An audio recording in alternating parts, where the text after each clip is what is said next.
before we get into today, I was wondering if you can take a couple of minutes of your time to give me some feedback when you can. So don't. I know that people ask to send emails and things like that a lot.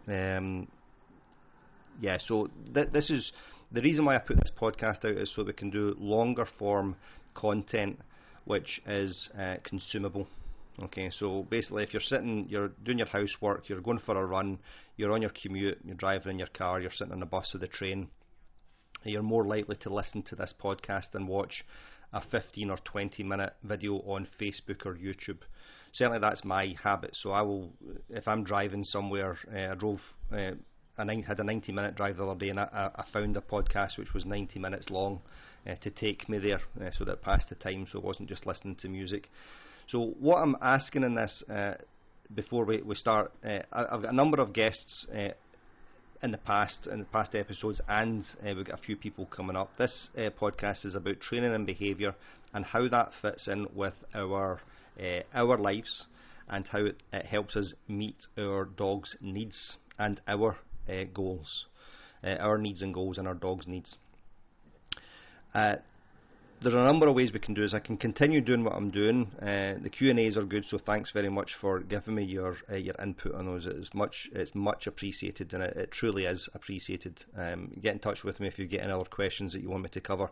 I can also look at what's current in the dog world just now, and do some content on that. We could maybe do one episode a week where we do it as a kind of magazine show, where I just look at various things that are going on in the dog world, a little bit less formal, and then we've got our guests coming on as well. So just let me know what you think. I will be guided by you. I want people listening to this. I want a lot of people listening to this. So let me know what your thoughts are. You can email me as usual, info@glasgowdogtrainer.co.uk. So let's go on with this week's Q&A. Hi everyone, welcome to this edition of Everything Dog Training Podcast with me, John McGuigan, Glasgow dog trainer and behaviour consultant. So another Q&A today. Thanks for your questions. I post them usually, or I'll ask the question if you've got any questions. I'll put a post up on Facebook asking if you've got any questions for me to cover. So if you don't follow me on Facebook, keep an eye out for that. If you want me to cover questions that I'm not covering, then please email me info@glasgowdogtrainer.co.uk, and you can reach me. My handle is @glasgowdogtrainer on YouTube, Facebook and Instagram. So thanks for taking the time to join us today. I'll go through some of the questions. So Joe has asked, this is an interesting question because can get a wee bit geeky about this, but I'll try and keep it as non-geeky and accessible as possible. So Joe has asked, if you have a dog who is reactive, how do you stop the reactivity becoming self-reinforcing? For example, the dog is uncomfortable with another dog coming too close. He barks and lunges at the other dog approaching, and the other dog goes away, either of its own accord or because the human removes it. So in the dog's mind, the behaviour has been successful, i.e. I didn't want that dog near me, so I lunged and barked, and it went away. Next time I'll do exactly the same thing because it worked. Even if the human hasn't reinforced the behaviour, it still has been reinforced. Okay, so there's lots of stuff to unpack there.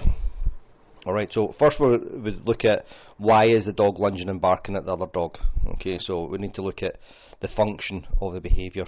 So function of behaviour is why, the reason that we're doing things. Okay, so if I go into the kitchen and pour myself a glass of water and drink it, is it because I'm thirsty, or is it because I'm bored, or is it because I've had a fright and I need something to kind of take my mind off it? So we've got the same behaviour of having a drink of water, but for three different functions. Another example would be why you would have a cup of tea, for example. Maybe because you like the taste. It might be a habit forming that just soothes you. Maybe because you want the hit of caffeine that's in it. It could be a social activity with you and your friends, something like that. So you've got the same behaviour of drinking tea, but for a number of different functions. So we can have the same behaviour reaching a number of different functions, and we can have the same function being met by a number of different behaviours. So in that example of being sociable, or having a social activity with your friends, having a cup of tea, going for a walk, going to the cinema, going for a walk in a park or something like that. So we've got a few different things there meeting the same function. Okay, now, so firstly, you have to look at why your dog is being reactive. Okay, now, what's also interesting, and this is what I would suggest that we do in order to reframe this. Lots of the questions I get are very human-centric. So it's putting us in the centre of the dog's world, and we are not in the centre of the dog's world. The dog is in the centre of the dog's world. So the same way as your nearest and dearest, although that you love them, hopefully, and they are in your life, you're not the centre of their life, because the only person that you are with 24 hours a day is you. Okay, so it's getting away from this notion of becoming self-reinforcing. The environment reinforces behaviours, and that's either a change in the external environment, so what's happening out with the being, out with the dog or the human, and there's the internal environment, what's happening kind of biochemically within or neurologically within the dog. So although Joe is right in saying that the dog has been reinforced, it really has nothing to do with us, and the more that we can control reinforcers, and I'm going to say control in the loosest of terms, the more that we can provide reinforcers for our dogs, the more options our dog has. And however, there's other things going on in the environment that can also reinforce behaviour. Okay, so that's what's going on with that question. Okay, now, how do we deal with that? Dog lunges and barks at another dog, and it learns that lunging and barking works. Now remember, it's under the same conditions or very similar conditions next time. So if the other dog becomes too close and our dog lunges and barks, our dog has learned that under those circumstances, in that one there that we're talking about, it's the range that we are, the distance, the proximity from the other dog, I lunge and bark. So the next time what we might be able to do is hold the dog at, and this is an arbitrary figure, I just made this up for the point of argument, twice that distance or another 4 meters away from that dog, and see if the dog does something else. If they turn away, we can then walk off with the dog. So our dog is now learning, if I turn away from the other dog in the presence of that dog, then I can get more distance. So if we look at the function, if the function of the dog's lunging and barking or reactivity towards the other dog is because they want more distance, we can provide more distance based on a different behaviour, and in this case it is turning away. And our dog learns, if I turn away or I ask you to orientate towards you, you will give me that distance. Our dog will start learning to do more of those behaviours.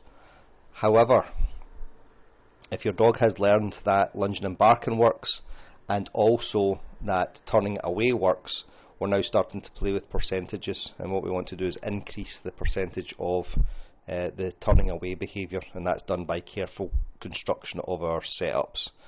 Not letting the other dog in too close in the first place. Okay, so some nice stuff there. This is generally what, if I'm doing my reactivity and aggression course that is available online, I'll link that in the show notes. I'll put a discount code on for that as well. I cover this in great depth and detail, and when I'm doing presentations I generally cover this kind of thing as well. Okay, so Mary Tirano, hi Mary, so I hope you've moved, your move has gone well. So Mary was moving to New Mexico, I think a few weeks ago, and she's asked how can we reframe the term impulse control. Okay, now put term impulse control in inverted commas. And she said, I learned earlier in my training that positive reinforcement games grow it, but that's not really what I think is going on. I believe much of the time needs are not being met, and so unwanted behaviours surface, and I'd love to hear your thoughts. Okay, now, term impulse control. When I was learning this, the education that I got, a lot of it was from Dr. Susan Friedman, who is a behaviour expert. So psychology and behaviour has been her field throughout our life, our adult life. And she was talking about any time we use the term is or has. So if the dog has poor impulse control, or the dog is dominant, for as two examples, that doesn't really stand up to looking at it through a behavioural lens, because we could do, upon death of the dog, we could do a necropsy on that dog, and in no place in the dog's body would we be able to find impulse control. Okay, so we couldn't find it in the brain, couldn't find it in the body. Okay, now that's in really simplistic terms, but the impulse control, unless it's an issue neurologically, in which cases the dog is not unable to regulate their emotions very well, I often think that this term impulse control and teaching impulse control doesn't serve us very well. I also challenge people when they say that they're working on impulse control exercises, what they're doing there. Okay, so I'll give you a couple of examples. Say, for talking's sake, your dog lunges and barks at other dogs in the street, or lunges and barks at strangers. So we might say, if we've identified those behaviours early on in the dog's life, we might now start saying that the dog has got poor impulse control, or the dog acts impulsively. Okay, now a lot of time the kind of traditional positive, so a wee bit of a kind of contradiction in terms there, but a kind of old school positive way would be to start teaching the dog to wait for things. So they wait at the door before the doors open, and they wait for food before we put food down. Or you teach the dog to lie down and you put a bunch of treats around the dog, and the dog's not allowed to eat them. Okay, so these are what would have been classed 10, 15, 20 years ago as impulse control exercises. And I look at those exercises and I say, how do any of them have anything to do with your dog wanting more or less distance from people outside?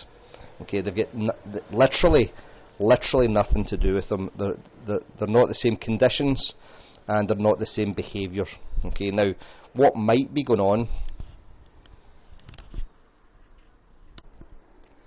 What might be going on there is that the dog is learning overall how to handle how to communicate with the handler better, with their owner, the person on the end of the lead, and there might be a general learning, a broader and more general learning going on there. So the dog is just learning how to interact with their handler better.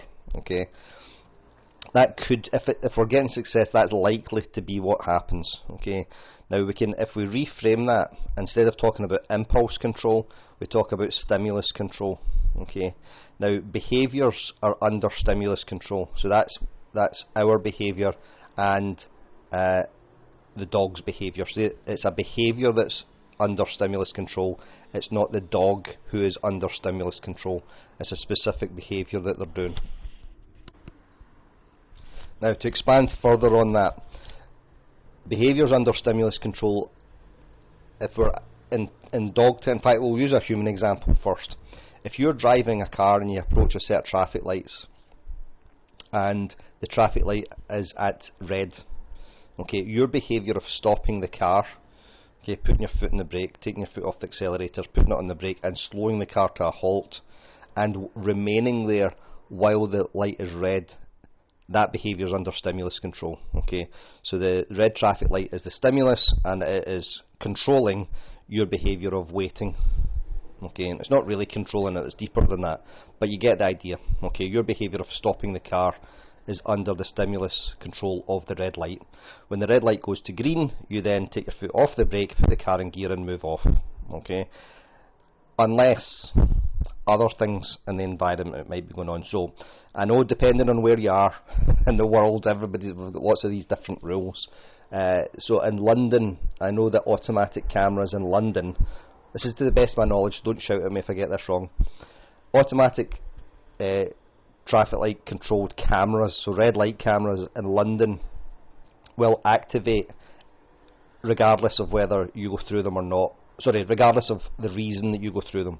And apparently, this was on the news a little while ago, that even if you run a red light or move out over the line for an ambulance or a police car or fire engine coming through, you will still get prosecuted for that.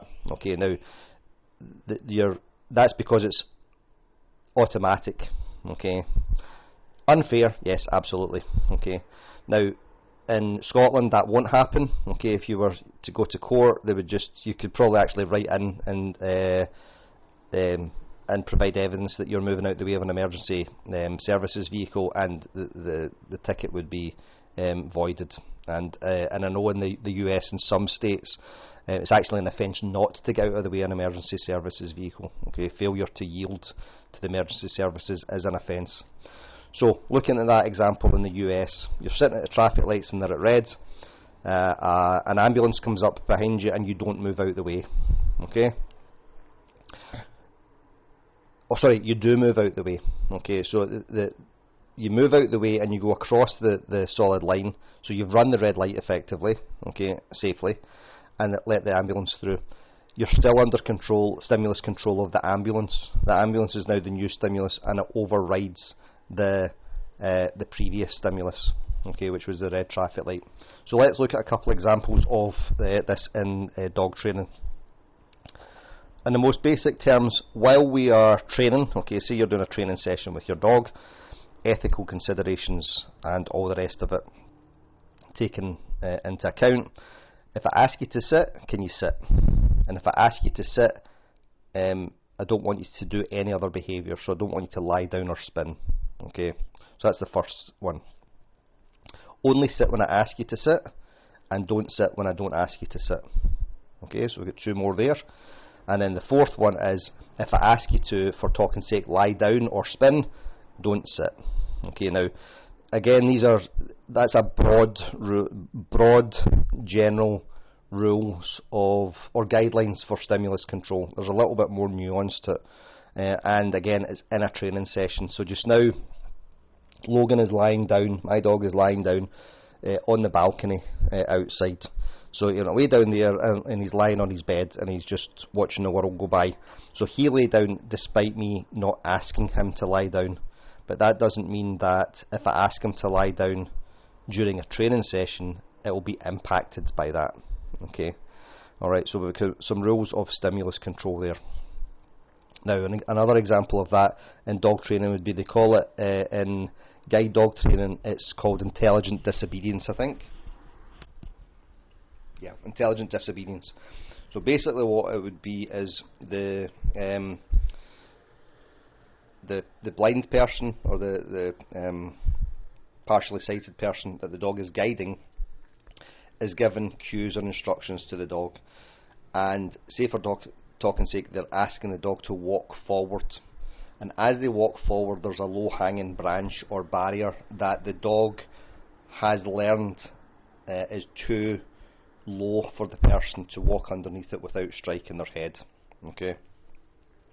Right, so the dog then disobeys, okay, and in quotes, the dog disobeys those the cue to walk forward, okay, and in that example, just the same as they had with the ambulance, the low hanging branch or barrier is superseding the cue to move forward, so that the dog's behaviour of stopping with their person is now under the stimulus control of the low hanging barrier. Okay, so that's to give us some background into impulse control and versus stimulus control. And when I learnt this about probably, when would that have been, 5 or 6 years ago, I think, when I started doing a lot of stuff with a variety of people learning more about this stimulus control versus impulse control, and it helped clarify a lot of sorry, I'll turn that down. A lot of the understanding that I had of it, and helped hugely. Okay, so how do we then go about working with a dog who has poor impulse control? Okay, so if it's not a medical issue, alright, and that can happen, then you need to go and see a veterinary behaviourist about getting medication potentially. Okay.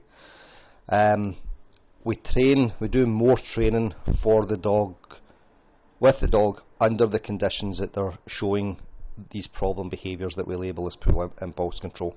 So say for example your young dog is jumping all over people. They're jumping all over people because they've learned that jumping works in some way, and we're now teaching them to do something else. So you'd work at a further distance away from the person, train the behaviour that you want, which would be 4 feet on the floor, build some momentum with that, and then try and get closer, either within a training session or over time. Okay, so hopefully that answers some of these, that clears some of these notions up about impulse control versus stimulus control.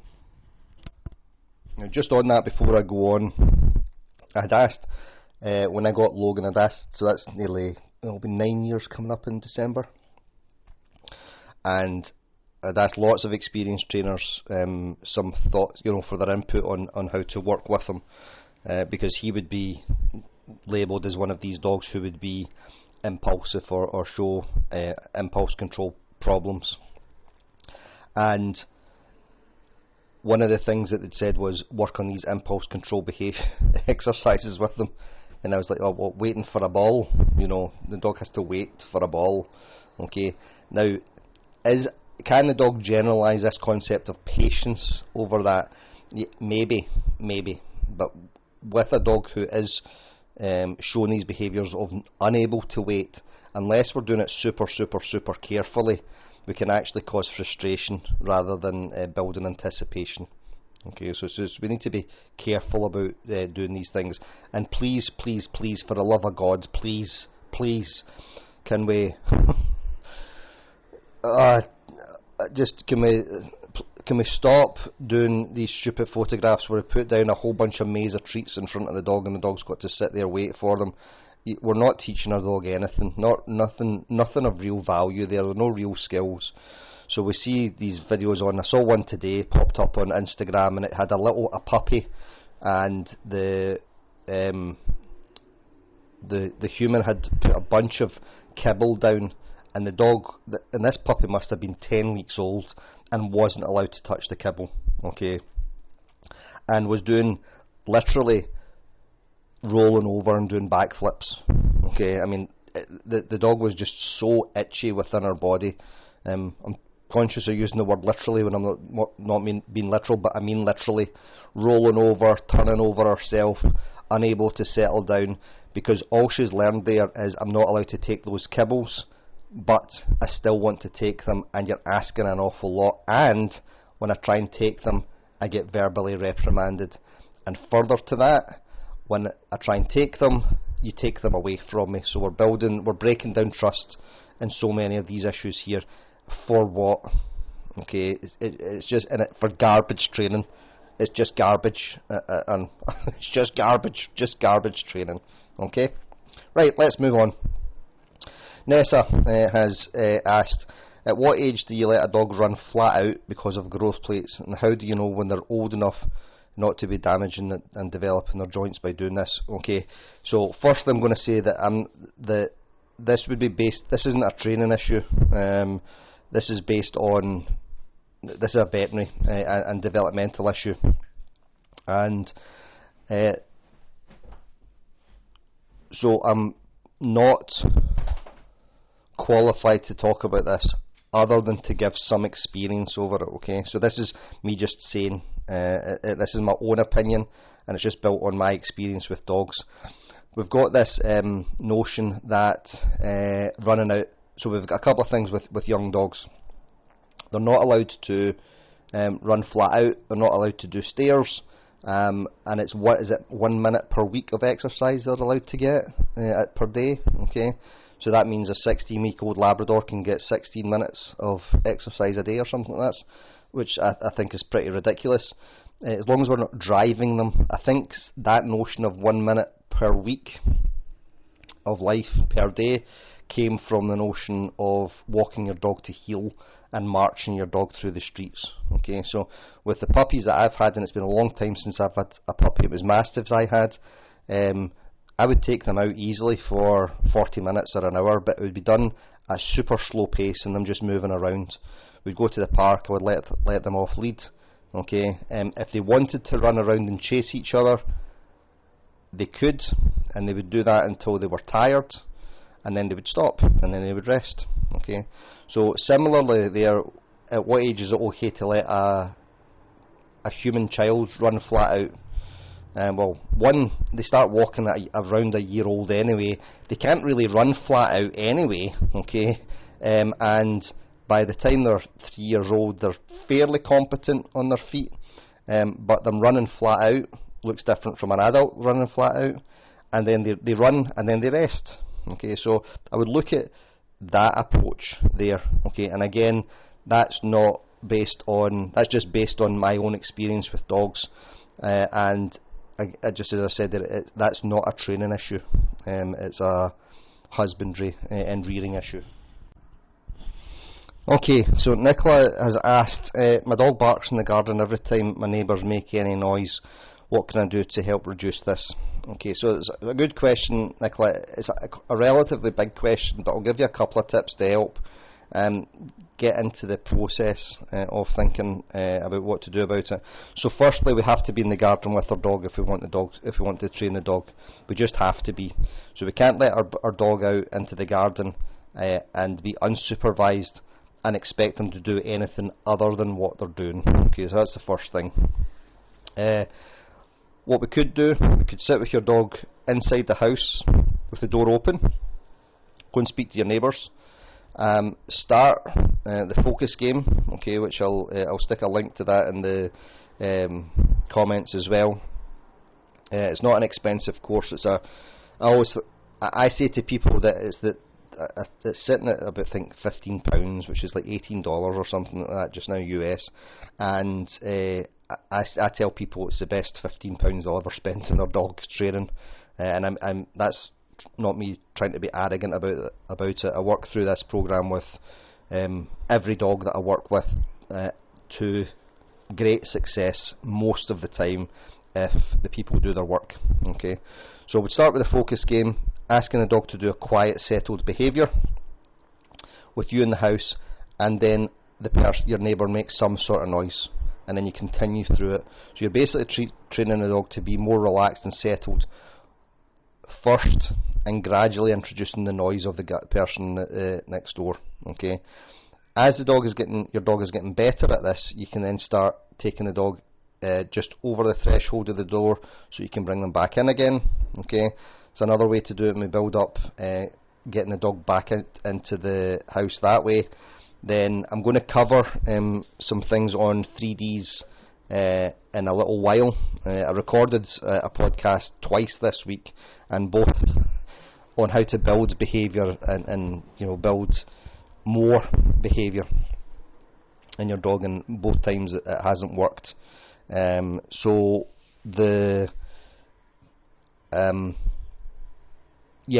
I'll get some more details in that for you in a future podcast episode.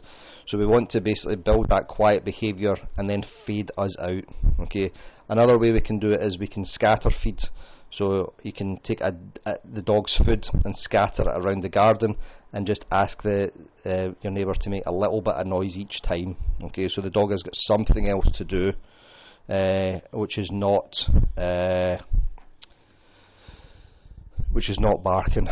With that, we're not using food to distract the dog. Okay, we're using the food to teach the dog to do another activity, reinforcing those behaviours of that activity, and then reducing the amount of active reinforcement that we need for that. Okay, so it's a good question. Okay, and Lisa's asked, I'm going to do a few more with this, and then I can do some more later, guys, because we're half an hour into this, so I'll do a few more. So Lisa's asked, how do you help your dog be more how do you teach your dog to be more confident in the world if they're nervous? So, very interesting question. Okay, it's a very interesting question, and how do we build that? How do we work through that? Same as with us. Okay, we gain confidence by doing things that we are good at.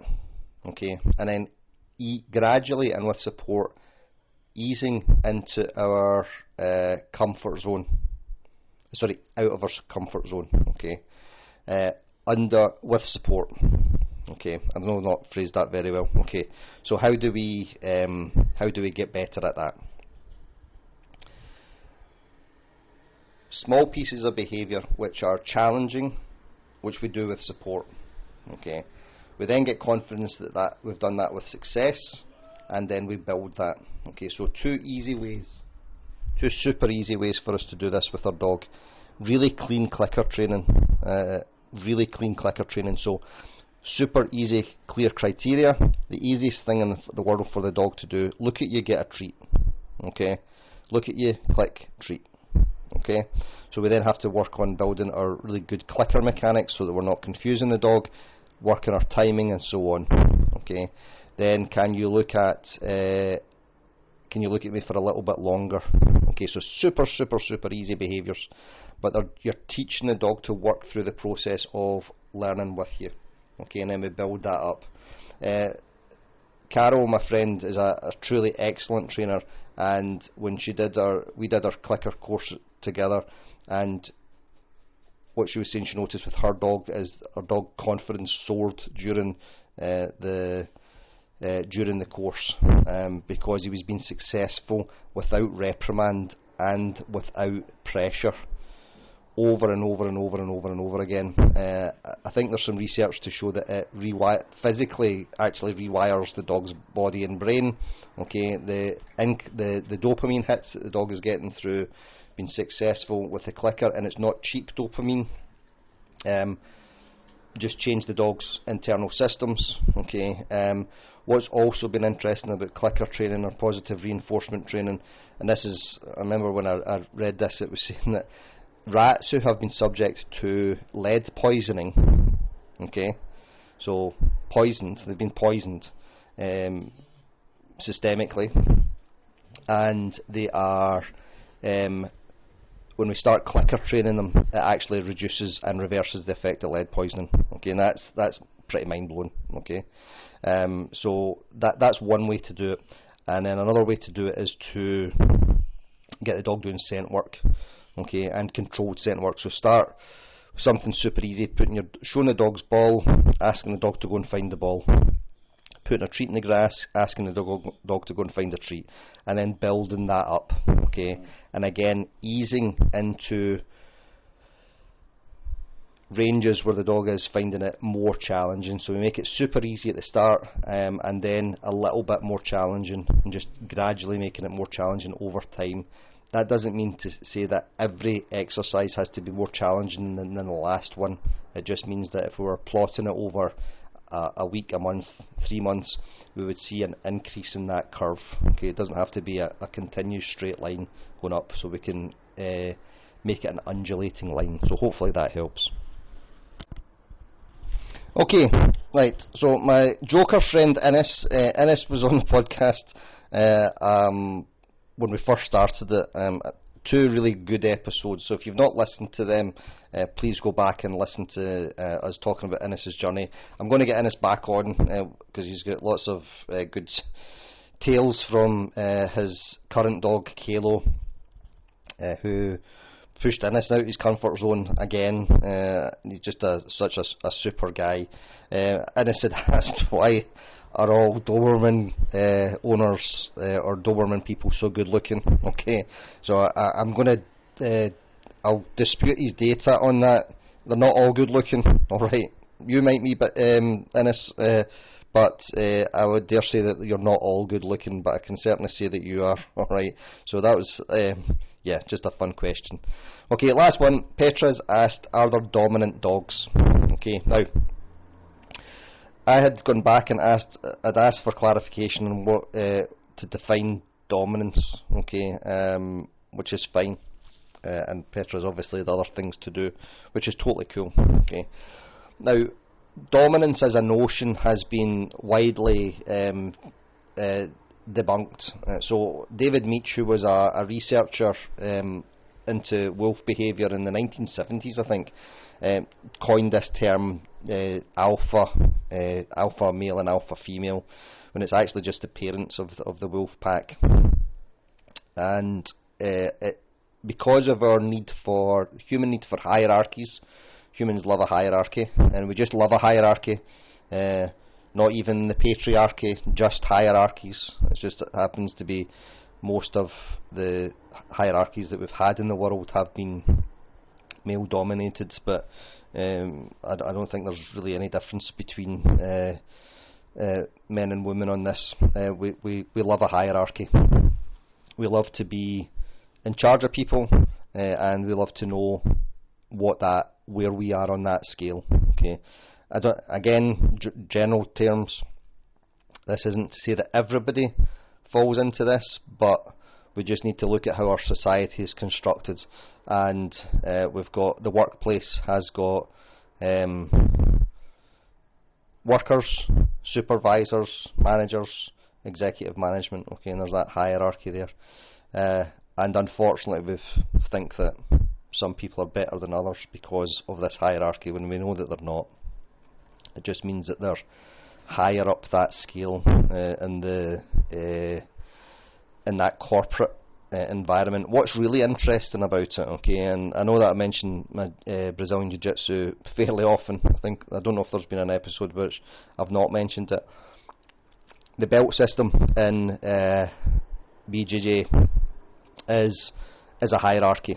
Okay, so we've got everybody starts at white belt. The first coloured belt is blue belt. Then you'll usually get that between 1 and 2 years time, thereabouts. Then you wait another 2 or 3 years to get your purple belt, another 2 or 3 years to get your brown belt, and then another 2 or 3 years to get your black belt. So we've got 4 coloured belts, 5 not including the white belt, which everybody starts at. And it'll generally take 10 years to get to your black belt. That's the kind of average, is 10 years. I am not a black belt, and I have been doing it longer than 10 years, and I'm more than happy not to be a black belt. I'm still sitting with my brown belt, and I'm happy to be a brown belt for the next 5 years. Too much pressure being a black belt. Okay, so now even within that hierarchy, they're called stripes. Okay, and it's just interim promotions from. It's basically just to note your progress. Okay. Some schools do stripes on their belts and others don't, alright? But that's a hierarchical structure. Now, what I do, we have a class lineup. I was training at another academy a couple of weeks ago, a week past in Sunday. That's not important.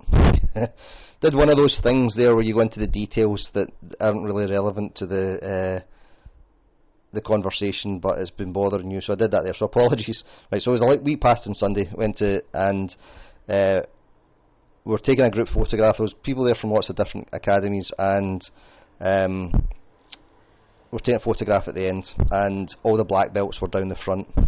As a mark of respect, okay, they've been training the longest, they've got the most skill. It doesn't mean they're better people, it just means in that environment they are the best at jiu-jitsu there. And if they're not, because of their age, it's just to denote some tip of the hat to the martial art of jiu-jitsu, okay, because we've got some ritual involved in it. Then the brown belts behind that, because they're next in line, then everybody else behind there, okay. So we like these hierarchies. What I say at my school is we'd align everybody up at the class, and that's just to greet everybody, and that's just to say hello and thanks for coming in, and ask people to line up in grade order. Okay, and again, I just do that out of a mark of respect for the people who have been there, who have been training or advanced, training longer or advanced faster than everybody else. Okay, and it's not to say that anybody's a better person. Okay, so anyway, so we've got these hierarchies everywhere. So we used to explain dominance in dogs about. The reason why a dog was doing everything was because they were trying to take over the world. I always think it's like Pinky and the Brain, that cartoon from the 90s, with the 2 lab mice trying to take over the world. Alright, your dogs are not trying to take over the world, and we can get away from this notion of being dominant to explain everything that the dog does anyway. Okay, now if your dog goes to mount another dog, your young dog goes to do goes to mount another dog, that can be some sort of chest beating or posturing between dogs. Okay, I'm going to stand over you to elevate my position, or to try and get you to back down or move. Okay, so when we talk in terms like this, we're leeching into some version of status. Okay, and I'm conscious of not using the word dominance or hierarchy there. There's some sort of social status going on there, but that's fluid. Okay, completely fluid. When I was in the police, we used to say, the last team that I was in the serious and organised crime and counter-terrorism unit. We did surveillance, and surveillance is a challenging job. Just doing covert surveillance on criminals and suspected terrorists or known terrorists. And one of the things it used to say was you were only as good as your last mistake. All right, so you could have this brilliant day on the plot where you were smoking, and you come in and you're thinking, yes, I'm Johnny Big Cigar, and I'm doing brilliantly, and that elevates your status. Okay. However, you then make a mistake, and that would just take the legs away from underneath you, and you'd be back down the bottom again. Okay, so it's just, and that happened with everybody. This fluid notion. All right, the people that made less mistakes, yep, maybe, but they would make mistakes other way, because they would be socially, they would make mistakes, so that would reduce their status and so on. Okay, so just because your dog has postured over another dog, a lot of the time this is just adolescent nonsense with your dog. They're just going in and throwing their weight around because they're being adolescent muppets. They're just having fun at other dogs' expense and pushing into other dogs' space, and the same thing that kind of teenagers do. And the answer to that is education. Okay, more teaching the dog what we want them to do. If we see them starting to posture, interrupting them, okay, moving them. If they're on the lead, we move them away firmly, with the least amount of force that is necessary, but not a negotiation. Okay, so if your dog goes to start T-barring, so if they put their chin over the other dog's back, and I would just go thank you, and I move them off. Okay, and I'm basically, it's a penalty. The dog's getting a penalty there to say, we're not doing that, son. Okay, but we're not falling out with anybody over it. We're just saying you're not doing that around other dogs. Okay, so I know that's maybe answered the question or maybe not. I don't think the term dominance in our relationship with our dogs is useful. I actually think it's counterproductive. I think if we view our dogs as dominant, going back to that label that we talked about at the top of the hour, saying that a dog is or has poor impulse, so the dog has poor impulse control, or the dog is dominant, okay, we're putting a label on a dog of certain characteristics which might not always be there. Okay, so if we look at, going back to that jiu-jitsu example, one of the things that they'll say is you can get some big guy who's done, I'll pick on the CrossFitters, yeah, don't mind, right, so some big guy who's done CrossFit, who's maybe 32, super fit, super active, can do 20 pull-ups and throw that barbell around and do, all these CrossFit games and stuff, and they come into a BJJ gym on their first lesson, and they get thrown around by a female purple belt who is half their size, or some computer geek, okay, and I'm not being disparaging about the computer geeks. They make up a lot of the BJJ community, because BJJ is so geeky. They really like it. This band of computer geeks. Okay, I'm being respectful. I'm just making light of it. We've got one.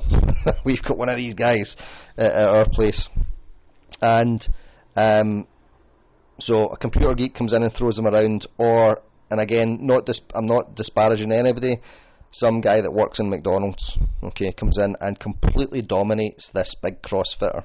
Okay, now you look at those things there, and are they more dominant than that person? Yeah, in that arena they certainly are.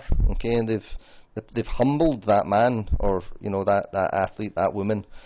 But then we put them in a different environment, so we may put them at a party, and the people that are awesome at jiu-jitsu don't do well at parties, whereas the big CrossFit guy who's dead, handsome and outgoing, might do well at the party. Okay, so we've got different arenas, different environments, and they bring out different behaviours, and that's what we need to look at. Okay, look at what the learner, the human or the person is doing within that environment, and build skills.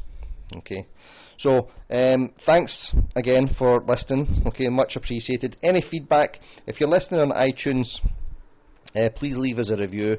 5 stars reviews, please, guys. No, I'm just kidding. So leave it. Yeah, I'm not kidding. If you want to leave us a 5-star review, and if you're inclined not to leave it, or not to leave a 5-star review, just consider whether you need to leave it at all. Okay. I jest slightly. If you've got any feedback, just ping me an email, get in touch with me. You know how to get a hold of me. Really appreciate you taking the time to listen to us. I'll catch you next time, guys. Much love to you. Love to you. Love to you. Love to you. Love to you.